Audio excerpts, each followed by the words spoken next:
All right, let's take a look at how bonding theory plays a role in double and triple bonds. So this diagram right here doesn't really make sense because if you look at this structure, each one of those bonds represents two valence electrons. And this kind of blows VSEPR out of the water. The whole point of VSEPR is electrons trying to get away from each other because they repel. And so if we take 4 electrons and we cram them into the middle like that, right next to each other, yeah, nobody's happy. And if we added a third bond in there, that's 6 valence electrons all crammed into one place. That is not a happy family. There's going to be repulsion going on. Things are flying away. So instead, hybridization says something different about double and triple bonds. So if we look at this structure, both of those carbons are considered central atoms, and either one of them has an sp2 hybridization. We can see that because there's 1, 2, 3 electron domains around each, and so that would make it an sp2 hybrid orbital.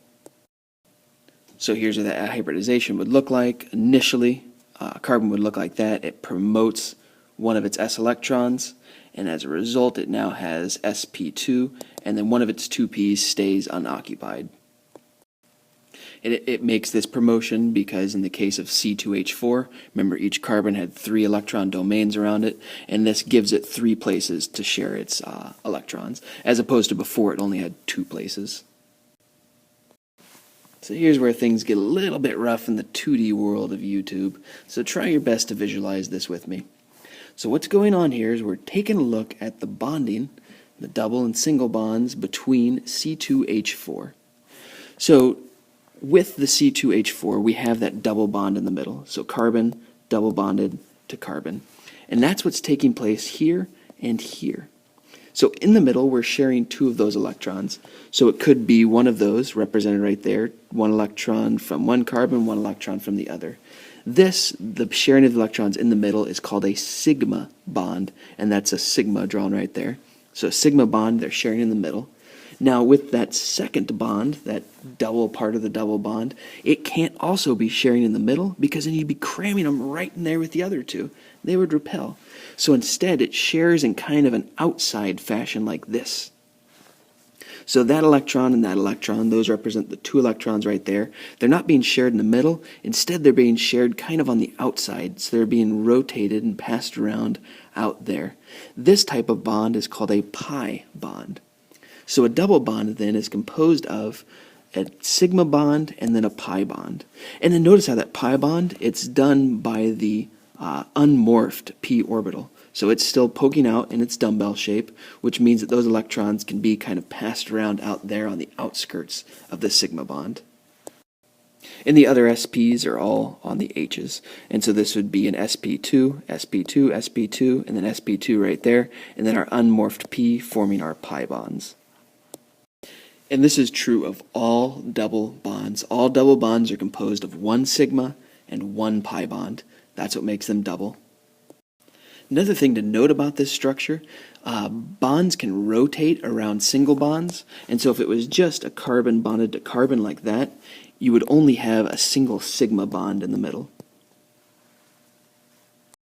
And that sigma bond, because it's just shared right there in the center, it can rotate around that. So those carbons can actually spin around 3-dimensionally. So that means like if we had a hydrogen right there and a hydrogen right there, this thing could rotate and it could be hydrogen down there and hydrogen up there. However, when you throw that pi bond in there, that kind of locks things into place because this cannot rotate. Okay, it can't start flipping down there because it's really held into place by this little bar or that little attraction that's happening right there. So as a result, if we had a hydrogen right there and a hydrogen right there, it could not flip that hydrogen down and it could not flip that one up. And so it's always going to be locked into this shape. That locking by double bonds is called cis and trans isomers. So a single bond, they look like this. They can rotate, so things are free to spin. On a pi bond, though, due to that locking right there, they do not let the sigma bond rotate. They kind of hold things locked into place. We'll go more into depth on organic chemistry later on in the semester, but just kind of a sneak peek and how it applies right now. If we take a look at these structures, All organic structures are about carbon chains, and so both of these are identical. They both have 4 carbons. They have a CH3 on either end. They have the same number of hydrogens. So they're the same except for the structure. Due to the sigma and pi bond right there, these guys cannot rotate. And so really these two drawings are different. You can see what's different here is the carbon chain on this one goes down and then up, and on this one it goes down and then down. So it makes 2 different shapes, and those are 2 different molecules. The cis molecule makes kind of this boat shape. Okay, so then the chains are on the same side like that and makes a boat shape. That is called the cis isomer. When they form this chair shape like that, so you can imagine someone sitting in there drinking their lemonade, that is called a trans isomer. And so these would be cis-2-butene and trans-2-butene. And the 2 tells you where the double bond is. On both of them, it's on the second carbon. On most other structures, when we're dealing with just single bonds, they can rotate, and so the cis and trans, it wouldn't make any difference. They'd be the exact same molecule. But due to those double bonds, things get locked into place, and we have to distinguish between cis and trans. Alright, now it's time for some triple bond action. So with a triple bond, each carbon has 2 charge clouds. So in this case, the carbons are both sp hybrid orbitals. 1 charge cloud there, 1 charge cloud there. So it would be s and p joined together. Here's what this would look like. Once again, carbon promotes its 2s electron up to the 2p. And we form 2 hybridized orbitals, and we have 2 empty 2p's, or 2 unmorphed 2p's. This right here would be where the sharing takes place with the hydrogens. Those 2 right there would be where the double and triple bond forms. So this is really hard to see with a 2-dimensional world. So what's going on is we have our sigma bond in the middle. So there's the sp sharing their electrons. Here's the other sp with the hydrogens. And then we have our pi bond right there, and this is similar to the pi bond we saw last time. This pi bond, though, is coming out of the page or out of the screen at you, and it's going into the screen behind you. So you can't see it, but there's another line back there behind those. And so really this is a 3-dimensional shape where it's being shared like this, flat with the screen, and it's being shared kind of like this, going behind the screen and coming out of the screen. Both of those unmorphed p's form pi bonds, and so there's 2 separate pi bonds on different sides of the structure. And those different sides keep the strain down, and they make it so it doesn't have to hold all in the middle, and it also keeps it from rotating, giving us the cis and trans again. So a triple bond is composed of 1 sigma bond, 2 pi bonds. And the sigma bonds are the stronger of the bonds because they're being packed in here. They're held onto really tightly there in the middle. They're going to be stronger, they're going to be shorter.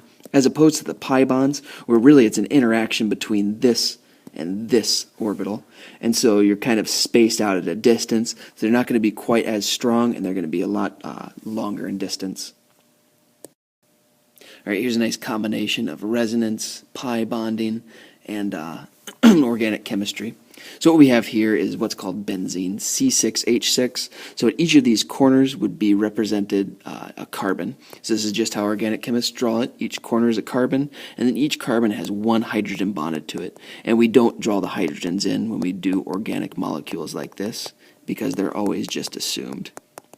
Okay, so each carbon then is bonded to a hydrogen, then double bonded to 1 carbon, single bonded to the other carbon. Now resonance, those double bonds, they can rotate, and so even though it might be between those 2 carbons, that'll jump over and be between those 2 carbons. And so really all 3 of these structures are the exact same thing. Another way of drawing benzene is just to draw a circle in the middle then, and that means that those double bonds are delocalized and just constantly jumping between the carbons. Alright, so that is sigma and pi bonding. So the take-home message, a single bond is a sigma bond, a double bond is a sigma pi, and a triple bond is a sigma and 2 pi's. When we come in class next time, we'll look at some pictures of those pi bonds and sigma bonds and try and picture them 3-dimensionally. It's hard to see on a 2D screen, but hopefully we'll get you caught up in class.